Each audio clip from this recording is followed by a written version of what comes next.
जरा मेरे साथ निकालिए कुरान के कलाम में से लूका की अंजील उसका 23वां बाब और उसकी हम 39 आयत से लेकर हम पढ़ेंगे 43 आयत। और यहाँ पर कुरान के कलाम में ये दूसरा कलमा है जो कि कलमा एक निजात कहलाता है। अब यहाँ पर कुरान के कलाम में लिखा है, फिर जो बदकार सलीब पर लटकाए गए थे उनमें से एक उसे यूं ताना देने लगा कि क्या तू मसीह नहीं, तू अपने आप को और हमको बचा। मगर दूसरे ने उसे झिड़क कर जवाब दिया कि क्या तू खुदा से भी नहीं डरता, हालांकि उसी सजा में गिरफ्तार है और हमारी सजा तो वाजिब है क्योंकि अपने कामों का बदला पा रहे हैं, लेकिन इसने कोई बेजा काम नहीं किया। फिर उसने कहा, ऐ यीशु, जब तू अपनी बादशाही में आए तो मुझे याद करना। उसने उससे कहा, मैं तुझसे सच कहता हूँ कि तू आज ही मेरे साथ फिरदौस में होगा। सब कहेंगे आमीन।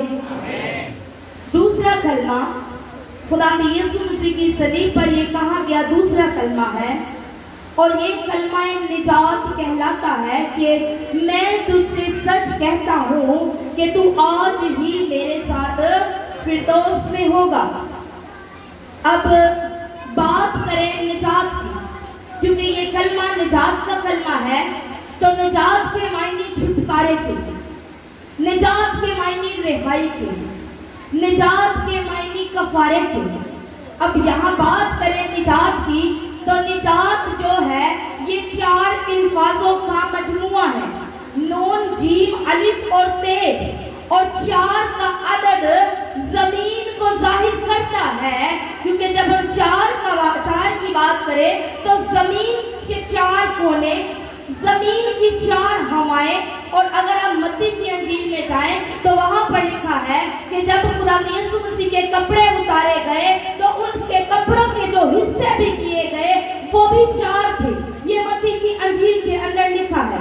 और निजात का जो लफ्ज है ये 4 आदात पर मुश्तमिल है, तो इट्स मीन कि 4 का जो अदद है ये जमीन को जाहिर करता है। तो निजात का काम भी जमीन वालों के लिए किया गया है, निजात का काम भी आपके लिए और मेरे लिए किया गया है। निजात का बंदोबस्त भी खुदा ने कहां पर किया है?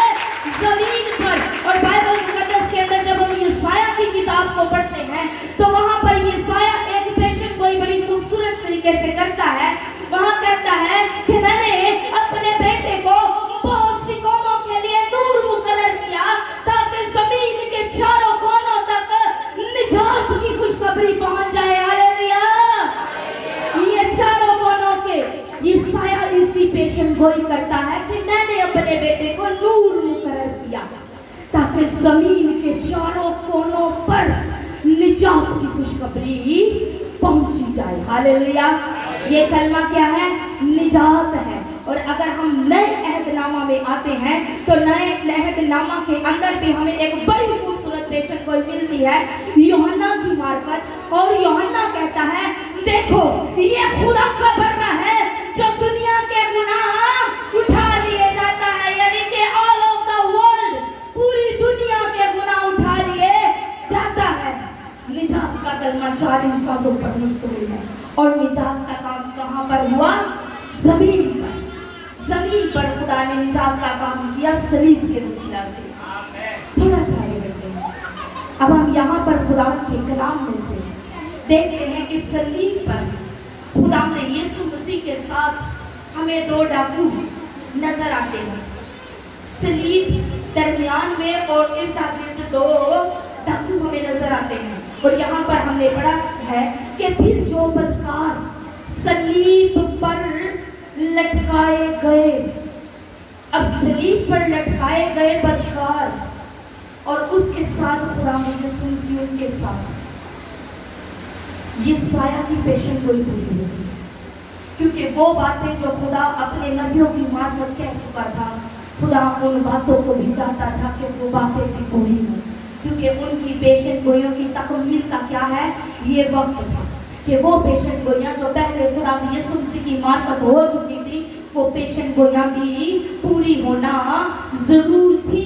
अभी ये साया के 53 बाब के अंदर हम जाते हैं तो वहां पर हम उसकी 3री आयत में पढ़ते हैं। वहां पर लिखा है, वो आदमियों में हकीरों मरदूद, मर्दे गमनाक और रंज का आशना था। लोग उससे गोया रुपोश थे और उसकी तहकीर की गई और उसकी कुछ कदर ना जानी। एक तो सबब ये था कि बदकारों के दरमियान खुदा यीशु मसीह का सलीब दिया जाना, और दूसरी बात ये थी कि ये भी यशायाह ने पेशन गोई की कि वो खताकारों में शुमार किया गया। ये दूसरी पेशन गोई हुई यशायाह की मार्फत कि खुदा यीशु मसीह का बदकारों के दरमियान मसलूब होना कोई इत्तफाकी अमल ना था, ना ही कोई ऐसा, क्योंकि ये मुकर्रर शुदा बात थी, क्योंकि इसके बारे में पहले से पेशन गोई हो चुकी थी। अब हम यहाँ पर देखते हैं खुदा के कलाम में से कि जिस वक्त खुदा यीशु मसीह एक डाकू से मुखातिब होकर कहते हैं कि तू आज मेरे साथ फिर दोस्त में होगा। आप हालत पर जरा नजर करें, हालत निहायत दुख की है, हालत निहायत तकलीफ की है, हालत बातचीत करने की नहीं है। पर यहाँ पर खुदा यीशु मसीह को जब हम देखते हैं तो सलीब पर लटके हुए तकरीबन पूरे 2 घंटे हो चुके हैं। रात से अज़ियत का शुरू होना और सुबह तक अज़ियत का ना खत्म होना, ये मेरे लिए था, क्योंकि खुदावंद निजात का काम जमीन पर करने के लिए आया हुआ था। वो हमारी मखलसी के लिए ये सब कुछ बर्दाश्त कर रहा था। जब हम देखते हैं कि खुदा यीशु मसीह को सलीब पर लटके हुए 2 घंटे हो गए हैं, तो इस तकलीफ की हालत में भी उसने उस डाकू को क्या किया है, जवाब दिया है जो उस पर ईमान लाता है। एक बात खुदा के सीखी, क्योंकि दूसरा कलमा जो है तकरीबन सुबह 11 बजे के दरमियान खुदा में यीशु मसीह के मुंह से ये कलमा निकला था कि मैं तुझसे सच कहता हूं कि तू आज ही मेरे साथ फिरदौस में होगा। ये सुबह 11 बजे के करीब सलीब पर कहा गया कलमा है। उस डाकू के साथ जो गुफ्तगू हुई है ये सुबह 11 बजे हुई है। एक बात खुदा ने यीशु मसीह को सलीब दी, क्यों? ये सजा उसके लिए मुंतखब की गई कि उसे सलीब ही दिया जाए। तो बातें जब हम पुराने अहदनामा में देखते हैं तो पुराने अहदनामा के अंदर जब हम यशवा की किताब को पढ़ते हैं तो यशवा की किताब के अंदर बड़ी खूबसूरती के साथ हमें एक बात मिलती है कि जब कोई मुजरिम अपने कसूर में पकड़ा जाता था तो उसे मार कर दरख्त पर लटका दिया जाता है, बशर्ते कि वो मुजरिम हो और किसी ऐसी बात के अंदर पकड़ा जाए जो ना काबिले कबूल है, ना उसकी माफी है, ना ही उसकी कोई खलासी है। उस शख्स को मार कर सलीब पर लटका, दरख्त पर उसको मार कर लटकाया जाता था। ये पुराने अहदनामा के अंदर है। वजह क्या थी कि वो मुजरिम होता और उसमें सजा का मुस्तहिक होता।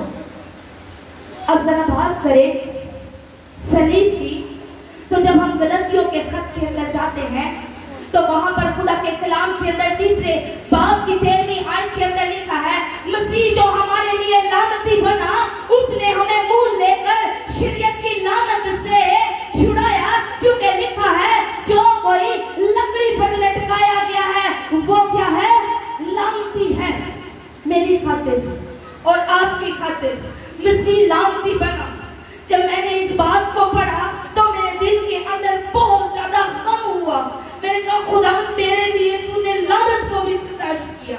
और सलीब पर हम कई दफा देखते हैं कि खुदा यीशु मसीह को छोटा सा कपड़ा पहनाया जाता है, पर मैंने इन दिनों में स्टडी की तो मैंने पढ़ा था कि कोई भी उसके बदन पर कपड़ा भी नहीं था।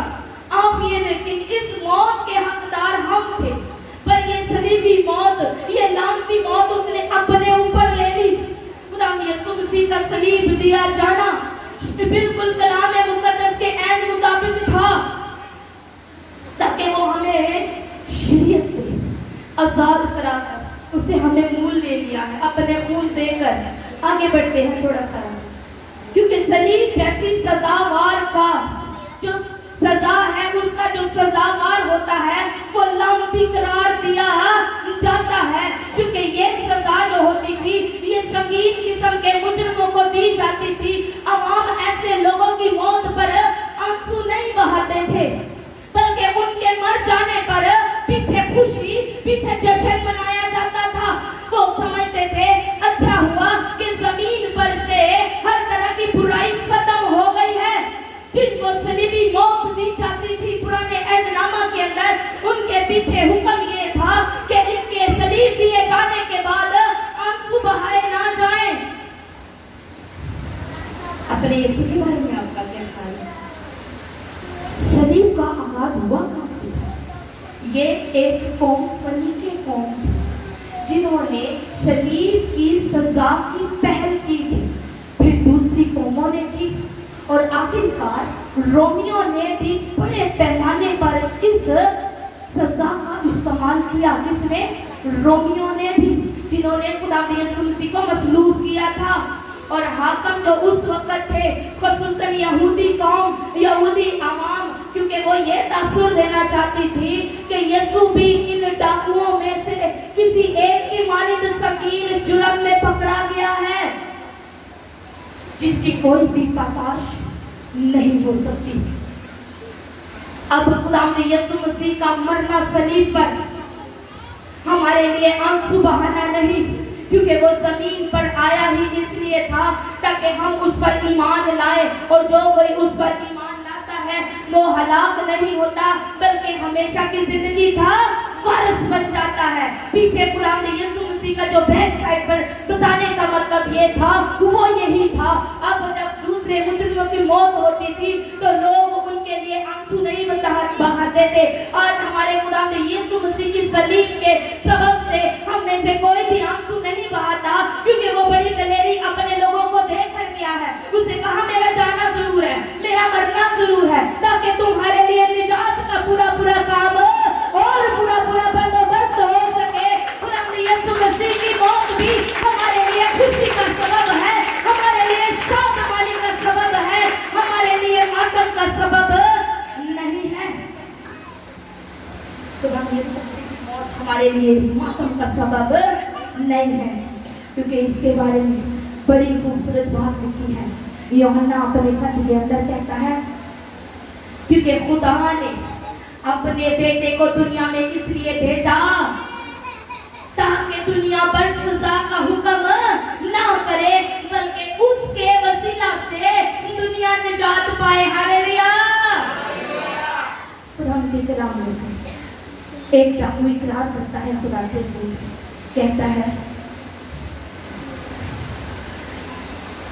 मगर दूसरे ने उसे झिड़क कर जवाब दिया कि क्या तू खुदा से भी नहीं डरता, बल्कि उसी सजा में गिरफ्तार है। हमारी सजा तो वाजिबी है और अपने कामों का बदला पा रहे हैं।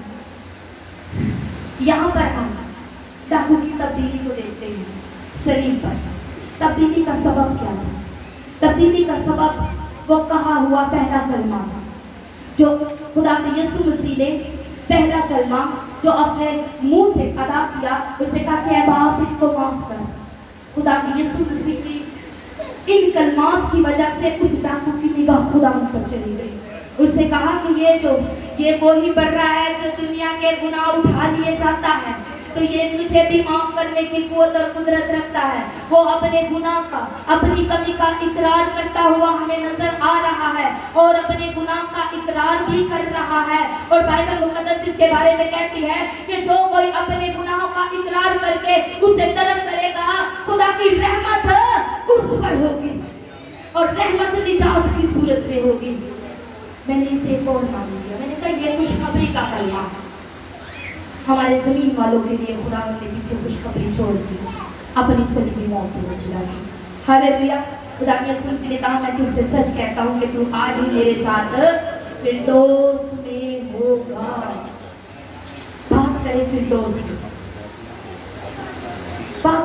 फिरदौस की। तो फिरदौस एक वो जगह है जहाँ पर हम बाइबल मुक़द्दस के मुताबिक पढ़ते हैं कि फिर हकीकत ये खुदा की मलकियत है, इसलिए वो बाइख्तियार और बाएतमाद होकर डाकू से कहता है कि तू आज मेरे साथ फिरदौस में। तो आज का हासिल कलाम है जो बस लाज़िम है कि हम खुदा में मसीह को अपना शख्सी निजात दहिंदा कबूल करें, क्योंकि फिरदौस का मालिक तेरा खुदा है। हामिद आमीन। इस्लाम के इसलिए खुदा नाम सबको बचा दी। आमीन। मुझे लगा कि मैं